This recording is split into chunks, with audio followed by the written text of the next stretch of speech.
जो चला है उसके संबंध में हम आपसे पक्ष लेने के लिए आए हुए हैं। यहाँ पे आपके घर आए हुए हैं। आप समाजवादी पार्टी के जिला अध्यक्ष हैं सुगुला अंसारी साहब।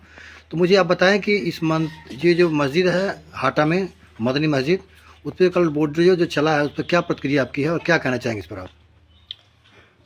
सबसे पहले तो आपको बहुत बहुत धन्यवाद कि आप समाजवादी पार्टी का पक्ष जानने के लिए आए हमारे वहाँ। आपको धन्यवाद मैं दे रहा हूँ। जहाँ तक मदनी मस्जिद का सवाल है, देखिए मदनी मस्जिद कोई नई नहीं है, 2 साल 4 साल में नहीं बनी है। वो 35 साल पुरानी मस्जिद है। और अभी जितनी जानकारियाँ आई हैं, चाहे दस्तावेज के माध्यम से या हाजी साहब ने जो अपनी बात बताई है आप लोगों की मीडिया के माध्यम से, उसके मुताबिक वो 208 नंबर गाटा संख्या में ज़मीन 32 डिसमिल रजिस्टर्ड है और 29 डिसमिल में कंस्ट्रक्शन हुआ है। और उसी मस्जिद के कुछ ही दूर पर आपके नगर पालिका का दफ्तर है। तो अगर अवैध आज है तो वो तो तब भी अवैध था जब वो निर्माण हो रहा था। नगर पालिका क्या कर रही थी? नगर पालिका सोई थी। आज अधिकारी कह रहे कि अवैध है। अगर तो पहले ही रोका गया होता तो निर्माण नहीं हुआ होता। और मस्जिद एक ऐसी चीज़ है जो एक आदमी के पैसे से नहीं बनता है। वो गरीब आदमी है, उसका भी 10 रुपया 20 रुपया, या अमीर है उसका भी 1000 2000 10,000 मिला के उस सबकी भावनाएं उससे जुड़ी हुई हैं और सभी लोगों के चंदे से मस्जिद बनती है।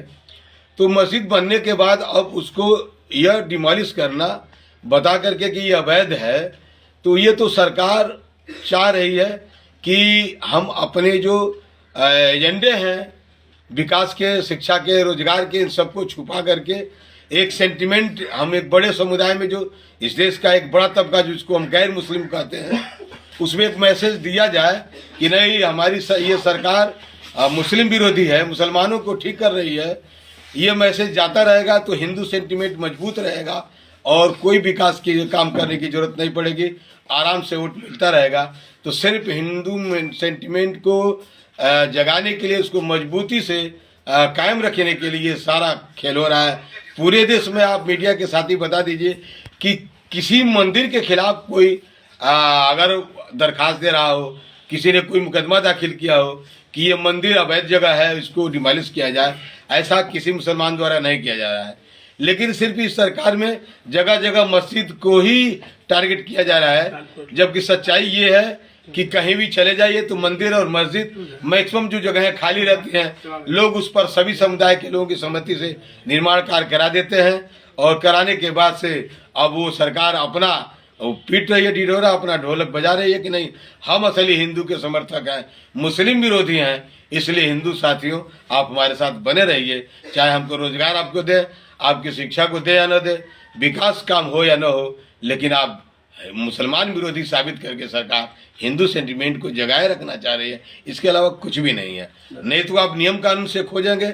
अगर आप आ जाइए दस्तावेज के आधार पर, कागज के आधार पर, तो देश के 90% मंदिर मस्जिद तो छोड़ दीजिए, जो लोग बसे हैं गाँव में या शहरों में, उनका अगर आप खंगाल लीजिए कि क्या उनके नाम से वो जमीन है कि नहीं, तो 90% लोग तो घर से बेघर हो जाएंगे, ये देश ही उजड़ जाएगा। इसलिए मेरा तो यही कहना है कि ये सरकार एक जात विशेष को तंग करने के लिए, उनको बदनाम करने के लिए 30-35 साल पुरानी मस्जिद को आज अवैध बताया जा रहा है। और सरकार को, और चूंकि मुसलमान समाजवादी पार्टी के साथ रहता है, इसलिए इसके साथ साथ सियासत में समाजवादी पार्टी बदनाम हो, इसकी एक पूरी साजिश है, ताकि लोग पूछे कि समाजवादी पार्टी ने क्या किया। हम अपने माननीय नेतागण से संपर्क में, माननीय राष्ट्रीय अध्यक्ष जी को इसकी सूचना मैंने दे दिया है और मैंने उनसे निर्देश भी प्राप्त करने के लिए रिक्वेस्ट किया है। जो माननीय राष्ट्रीय अध्यक्ष का निर्देश होगा, माननीय नेताओं का जो राय होगा, उसके हिसाब से हम लोग अगला कदम उठाएंगे, ये मुझे कहना है।